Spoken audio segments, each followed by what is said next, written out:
SRS నివేదిక ప్రకారం దేశంలో వృద్ధుల జనాభా పెరిగిపోతోంది అని చెప్పి. సో లాస్ట్ 50 ఇయర్స్లో చూసుకుంటే 17% తగ్గిన పిల్లల నిష్పత్తి, సంతానోత్పత్తి రేటు 5.2 నుంచి 1.9కి తగ్గింది సార్. వృద్ధుల జనాభా పెరిగితే సమాజానికి, దేశానికి ఎదురయ్యే సవాళ్ళు ఏంటి? దాని నుంచి ఎలా బయటపడాలి, ఎలా సిద్ధం కావాలి దేశం? అంటే మన డెమోగ్రఫిక్ ట్రాన్సిషన్లో ట్రెండ్ ఏంటంటే, ఒకటి యంగ్ పాపులేషన్ ఎక్కువగా ఉంటుంది. ఇది మనకు అడ్వాంటేజ్. జపాన్కు, అమెరికాకు, ఈవెన్ చైనాకు కూడా లేని అడ్వాంటేజ్ ఇండియాకు రాబోతుంది. మనం చాలాసార్లు నేను మాట్లాడాను దీనిపైన. అంటే 2/3 of Indians are in the working age group. ఇప్పుడు అంటే పనిచేసే ఏజ్లో ఉన్నారు. అదే సమయంలో ఇండియాలో డెమోగ్రఫిక్ స్టడీస్, పాపులేషన్ స్టడీస్ చూస్తే ఓల్డ్ ఏజ్ పెరుగుతున్నారు కూడా. అంటే వయస్సు అధికులు, వృద్ధులకు కూడా సంఖ్య కూడా పెరుగుతూ వస్తుంది. కారణం ఏంటంటే లైఫ్ ఎక్స్పెక్టెన్సీ పెరుగుతూ ఉంటుంది. ఇప్పుడు మీరు గమనించండి, ఒకే ఇంట్లో 3 తరాలు ఉంటున్నాయి. ఇప్పుడు మా ఇంట్లోనే తీసుకుంటే మా అమ్మ ఉంటుంది నాతో. సో మా అమ్మ 82 ఇయర్స్, నాకు 61 ఇయర్స్. సో నా కొడుకు 30 ఇయర్స్ ఎబోవ్, నా మనవరాలకు 2 ఇయర్స్. అంటే 4 జనరేషన్స్. నీకు ఆల్రెడీ తండ్రి కొడుకులు రిటైర్ అయ్యి ఒకే ఇంట్లో ఉన్న వాళ్ళు చాలామంది కనబడుతుంటారు మనకు. ఒకప్పుడు ఇలా ఉండేది కాదు. ఒకప్పుడు నీకు తండ్రి రిటైర్ అయ్యే టైంకి తాత ఉండేవాడే కాదు. సో తండ్రి తాత రిటైర్ అయిన కుటుంబాలు చాలా ఉన్నాయి మనకి ఇప్పుడు. సో అలా ఒక 70 ఏళ్ళ కొడుకు, 90 ఏళ్ళ తండ్రి, 88 ఏళ్ళ తల్లి. చూడండి, 70 ఇయర్స్ కొడుకు, 90 ఏళ్ళ తండ్రి, 88 ఏళ్ళ తల్లి, 45 ఏళ్ళ కొడుకు కూడా 45 ఇయర్స్ వచ్చేసినాయి ఆల్రెడీ. సో ఇలా మీకు చాలా ఫ్యామిలీస్లో ఏజ్డ్ పాపులేషన్ పెరుగుతూ వస్తుంది. దీనికి ఏం చెయ్యాలి? ఇదొక ఛాలెంజ్. ఎందుకంటే హెల్త్ కేర్ నీడ్స్ గణనీయంగా పెరుగుతాయి. ఎందుకంటే వృద్ధాప్యంలోనే మనకు ఆరోగ్య అవసరాలు పెరుగుతాయి. వృద్ధాప్యంలోనే ఆదాయం ఉండదు. వృద్ధాప్యంలోనే ఇన్సూరెన్స్ కూడా ఉండదు. మీరు చూడండి, అందువల్ల ఓల్డ్ ఏజ్ కేర్లో ఉండే ఛాలెంజ్ ఇది. హెల్త్ ఇన్సూరెన్స్లు ఇవ్వరు, ఇన్కమ్ ఉండదు, కానీ హెల్త్ అవసరాలేమో పెరుగుతాయి. అందువల్ల ఇక్కడ ప్రభుత్వాలే ఆ రకమైన ఒక సోషల్ సెక్యూరిటీ నెట్వర్క్ను క్రియేట్ చేయాలి. ఇప్పుడు మీకు ఒబామా కేర్ అని అమెరికాలో ఈ రకమైన విధానాలు ఎందుకు వచ్చాయంటే కారణం ఇదే. ఇప్పుడు మన దగ్గర కూడా ఆ రకమైనటువంటి రావాలి. 70 ఇయర్స్ 80 ఇయర్స్ దాటిన వృద్ధులకు ఆసుపత్రులు ప్రత్యేకంగా ఫ్రీ హాస్పిటల్ కేర్ ఉండాలి. సో దానివల్ల ఏమవుతుందంటే ఆ హెల్త్ అనేది ఒక పెద్ద ఛాలెంజ్గా ఉంటుంది. దేశంలో అత్యధిక మందికి ఏ రకమైన హెల్త్ ఇన్సూరెన్స్ ఉండదు, ఏ హెల్త్ సెక్యూరిటీ కూడా ఉండదు. అందువల్ల ఇది మొదటిది. తర్వాత రెండవది పెన్షన్ అనేది ఒక సోషల్ సెక్యూరిటీ. మీకు 2004 నుంచి ప్రభుత్వ ఉద్యోగులకు కూడా పాత పెన్షన్ లేదు. ఆఫ్కోర్స్ యూనిఫైడ్ పెన్షన్ స్కీమ్స్ అన్ని కొత్త వచ్చినా పాతది లేదు. ప్రైవేట్ సెక్టార్లోనైతే అసలే లేదు.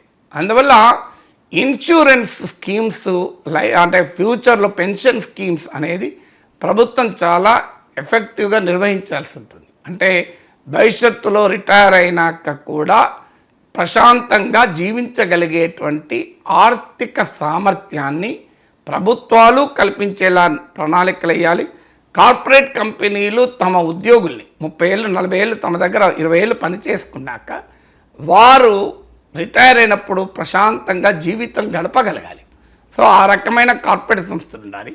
వ్యక్తులు, కుటుంబాలు కూడా 20 ఏళ్ళలో ఉన్నప్పుడే 60 ఏళ్ళ తర్వాత తాను ఎంత అవసరం ఉంటుంది, అప్పుడు నేను హాయిగా జీవించేలా ఏర్పాటు కూడా చేసుకోవాలి. అందువల్ల ఫైనాన్షియల్ సెక్యూరిటీ, హెల్త్ సెక్యూరిటీ ఒక కీలకమైన అంశంగా ఉంటుంది ఓల్డేజ్ పెరుగుతుంటే. తర్వాత కేరింగ్ సర్వీసెస్ ఎకానమీ బాగా ఎక్స్పాండ్ అవుతుంది. మీరు గమనిస్తే ఒకప్పుడు మీకు ఈ రకంగా లేదు. నీకు ఇవాళ ఓల్డ్ ఏజ్లో నువ్వు బెడ్లో ఉన్నా అన్నీ చేసేటువంటి మనుషులు దొరుకుతున్నారు. సో ఈ కేరింగ్ సర్వీసెస్ని ఇన్సెంటివైజ్ చేయాలి. ప్రభుత్వాలు ట్యాక్స్ ఇన్సెంటివ్స్ ద్వారా కావచ్చు, కార్పొరేట్ సోషల్ రెస్పాన్సిబిలిటీ ద్వారా కావచ్చు, పబ్లిక్ ప్రైవేట్ పార్ట్నర్షిప్ ద్వారా కావచ్చు, ఈ కేరింగ్ సర్వీసెస్ను ఇంప్రూవ్ చేయగలగాలి. ఎందుకంటే ఇప్పుడు మేము మా అమ్మకి ఎఫోర్డ్ చేయగలం కనుక ఒక మనిషిని పెట్టాము. సో ఆమె 24 hours మా అమ్మ అవసరాలు చూస్తూ ఉంటుంది. మా అమ్మ బెడ్ రిడెన్ ఏం కాదు, బాగా నడవగలుగుతుంది, వాక్ చేయగలుగుతుంది. కానీ ఆమెకు ఏ అవసరం ఎప్పుడు ఉంటుందో తెలియదు కనుక ఒక మనిషినే పెట్టేశాం. సో ఆ మనిషి కంప్లీట్గా మా అమ్మనే చూసుకుంటారు. మేము ఇప్పుడు 24 గంటల పక్కన ఉండకపోవచ్చు.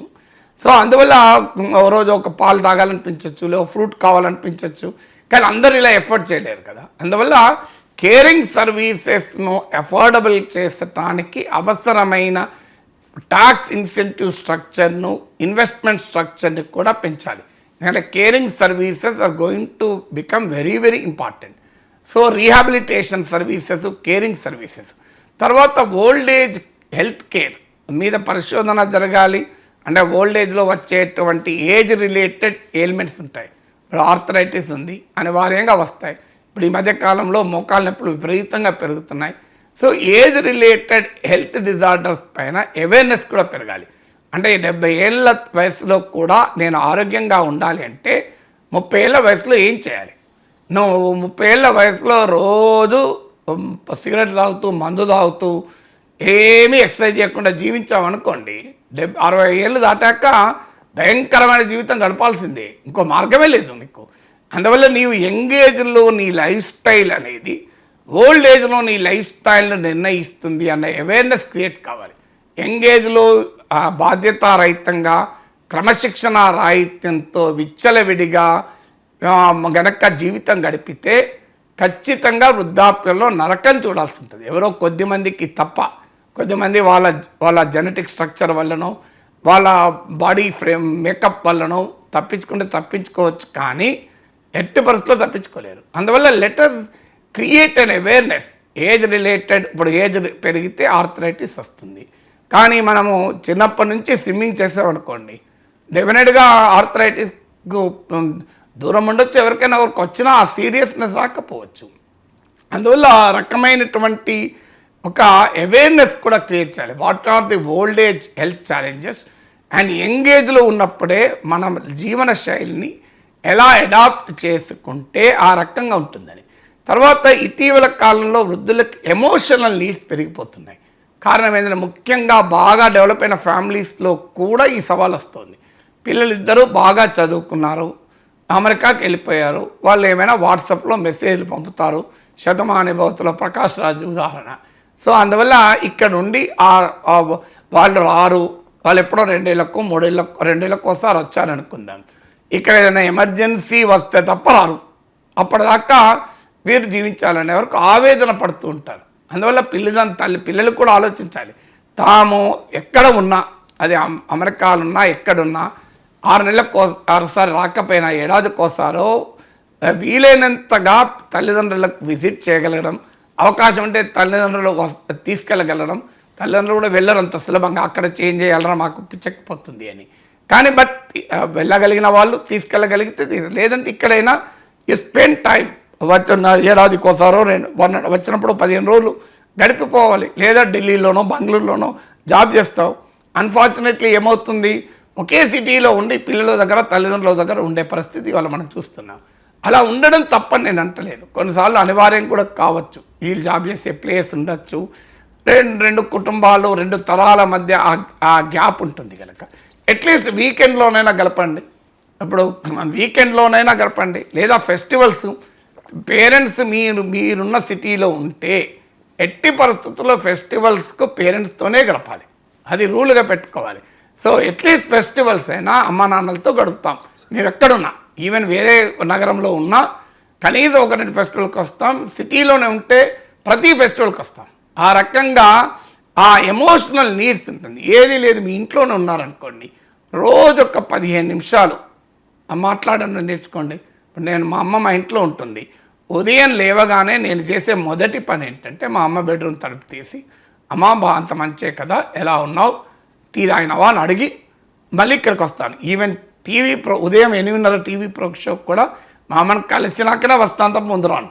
మళ్ళీ వెల్లుడితోనే 10 గంటలకు మళ్ళీ వెళ్ళి, అమ్మ ఏ సంగతి టిఫిన్ చేసావా, మళ్ళీ నైట్ పండుకునే ముందు కూడా అమ్మ ఏదన్నా అవసరం ఉందా అని చెప్పి, అమ్మకు సెపరేట్ మనిషి ఉన్నా నా మిస్సెస్ మొత్తం చూసుకుంటుంది, అయినా నేను ఐ స్పెండ్ సమ్ టైం. అది ఎమోషనల్ నీడ్స్. అంటే వాళ్ళకి ఇంకా వేరేది ఏముండదు, నేను మా అమ్మకి డబ్బులు ఖర్చు పెట్టాల్సిన అవసరమే లేదు, మా అమ్మాయి పెన్షనర్. సో కానీ ఆ ఎమోషనల్ నీడ్స్ మనవరాళ్ళు ఎంత బిజీ ఉన్నా ఒక నానమ్మతో, అమ్మమ్మతో, తాతలతో ఒక 5 నిమిషాలు మాట్లాడండి, ఏం కొంపలు ముడతాయి. ఇలా ఒక మనవరాలతో మాట్లాడితే అసలు కంప్లీట్ 16 గంటలు పనిచేసిన అలసటంతా పోతుంది. ఒక్కసారి తాత అన్నారనుకోండి, ఇక అలసట మొత్తం పోతుంది. వాళ్ళ జీవితంలో ఎంతటి ఆనందం దొరుకుతుందో. సో ఆ రకంగా మనకు ఆ రిలీఫ్ తల్లిదండ్రులకు ఉంటుంది, పిల్లలకు కూడా ఉంటుంది. వాళ్ళకు కూడా కల్చర్ అలవాటు అవుతుంది, పిల్లలకు కూడా కల్చర్ అలవాటు అవుతుంది. సో నేను మా సన్ ఫోన్ చేస్తే సీరియస్గా మాట్లాడుకుంటుంటే నా మనవరాలు వచ్చి మా వాడి చేయి లేపి ఇట్లా పైకి లేపి సే హాయ్ టు తాత అంటాను. సో ముందు తాతను గ్రీట్ చేయని. సో అది చూసిన తర్వాత నాకు అనిపించింది, ఇది వాళ్ళకి చాలరా, మొత్తం అలసనంతా పోయింది అని. సో అందువల్ల స్పెండ్ సమ్ టైం. మనవరాలకు నా విజ్ఞప్తి ఏంటంటే, మీకు సమయము ఎంత బిజీ ఉన్నా ఒక్క సండే రోజు ఎప్పుడో 10 నిమిషాలు మీ అమ్మమ్మతో, నానమ్మతో, తాతలతో మాట్లాడి ఏం కొంపలు ముడుగుతా, అంత బిజీ ఉందా? సో వాళ్ళకు మీకు ఏ డైలాగ్ లేకపోయినా ఏం సీరియల్ చూసావు, ఏం సంగతి, సో సినిమా చూసినావా, 10 నిమిషాలు ఇను, ఏది లేకపోతే ఫోన్ చెవులో పాట పెట్టి ఇను, చెప్పింది ఇను, ఏం కొంపలు ముడుగుతాయి, అంత బిజీ ఉన్నారా? సో అందువల్ల ఆ రకమైనటువంటి ఫ్యామిలీ వాల్యూస్ని కూడా మనం డెవలప్ చేయాలి. తర్వాత ఒక కమ్యూనిటీ స్ట్రక్చర్స్ క్రియేట్ చేయాలి. అంటే ఇప్పుడు especially colonies, apartments, gated communities పెరుగుతున్నాయి కనుక వాళ్ళకు కూడా ఒక ఇన్వాల్వ్మెంట్ చేయగలిగేటువంటి ఉండాలి. మా కమ్యూనిటీలో అబోవ్ 70 వారికి కూడా గేమ్స్ పెట్టాను. ఎందుకంటే ఆ రకంగా వాళ్ళు కూడా దే హ్యావ్ టు పార్టిసిపేట్. ఎందుకంటే డెమోగ్రఫర్ చెప్పేది 80 ఇయర్స్ దాకా ఓల్డ్ ఏజ్ అనుకోకూడదు. 60 to 80 is young old, 80 and above old. నేను దీనిపైన వీడియో చేస్తే ఇప్పుడు ఒక 10 లక్షల మంది చూశారు. అందువల్ల 80 దాకా మన వృద్ధులం అనే భావన నుంచే బయటపడాలి. సో ఏదో ఒక యాక్టివిటీలో కూడా ఉండాలి. పెద్దలకు కూడా ఏంటంటే ఖాళీ కూర్చోకూడదు. So some productive activity. అది ఎలా అంటే ఎంగేజ్లోనే ఒక ప్యాషన్ ఉండాలి, లేకపోతే పెంచుకోవాలి. ఓ మ్యూజిక్కో, ఒక స్పిరిచువల్ అవుట్లుకో, ఒక డాన్సో, ఏదో ఒక లేదో ఒక సోషల్ సర్వీసో, ఏదో ఒక అవగేషన్ ఉండాలి. అవగేషన్ లేని వాళ్ళు వృద్ధాప్యంలో నరకం అనుభవిస్తారు. ఎందుకంటే వాళ్ళకి ఏం చేయాలో అర్థం కాదు. ఎందుకంటే ఎంగేజ్లో మొత్తం ఉరుకుల పరుల జీవితాన్ని గడిపారు, ఏ ప్రత్యేకమైన ప్యాషన్ లేదు. ఆఫ్టర్ 60-70 ఇయర్స్ ఏం చేయాలి? ప్యాషన్ ఉందనుకోండి, ఏమీ లేదు, తెలుగు పద్యాలు వినే ఆసక్తి ఉందనుకోండి, నువ్వు హాయిగా ఇవాళ డిజిటల్ టెక్నాలజీస్ వచ్చాక రోజుకు 5 గంటల పద్యాలు వినుకుంటూ ఆనందంగా గడపచ్చు. నీకు సంగీతం మీద ఇంట్రెస్ట్ ఉందనుకోండి, నువ్వు పాటల మీద ఇంట్రెస్ట్ ఉందనుకోండి, పాడుతా తీయగా రోజుకు 3 గంటలు చూడొచ్చు. సో సంథింగ్ నీకు ఆధ్యాత్మిక ఉందనుకోండి, మీకు చాగంటి గరకపాటి వీడియోలు పెట్టుకొని రోజుకో 4 గంటలు టైంపాస్ చేయొచ్చు. సో అందువల్ల సమ్ ప్యాషన్ ఉండాలి. You have to have. వీలైతే ఆ ప్యాషన్ ప్రొడక్టివ్గా ఉండాలి. ఇప్పుడు 60 ఏళ్ళు 70 ఏళ్ళు ఉన్నారు, పక్కన ఒక గవర్నమెంట్ స్కూల్ ఉంటుంది, వెళ్ళి ఒక గంట సేపు పాఠం చెప్పు, ఏం కొంపలు మునుగుతాయి? ఏది ఆశించకుండా వెళ్ళి పాఠం చెప్పు. లేదా ఇంటి పక్క వాళ్ళకు, మీ చుట్టూ ఉన్నటువంటి మీరు అపార్ట్మెంట్లో ఉంటే మీ సెక్యూరిటీ గాల పిల్లలకు వాళ్ళు ఫ్రీగా ట్యూషన్ చెప్పు. కనీసం వాళ్ళు జీవితంలో పైకి వస్తే మిమ్మల్ని గుర్తుపెట్టుకుంటారు కదా, మీకేం సంపాదన అవసరం లేదు, మీరు ఆల్రెడీ టీచ్ దెమ్. మీకు మీ ఇంట్లో పని మనుషుల పిల్లలకు, చుట్టూ ఉన్న పేద పిల్లలకు మీరు ఫ్రీగా ఇంట్లో పిలిపించి క్లాసులు చెప్పండి, ట్యూషన్ చెప్పండి. సో ఆ రకమైనటువంటి యాక్టివిటీ, ప్రొడక్టివ్ యాక్టివిటీలో ఉంటే మనకు ఓల్డేజ్ గుర్తురాదు, లేకుంటే ఓల్డేజ్ శాపంగా పరిణమిస్తాయి.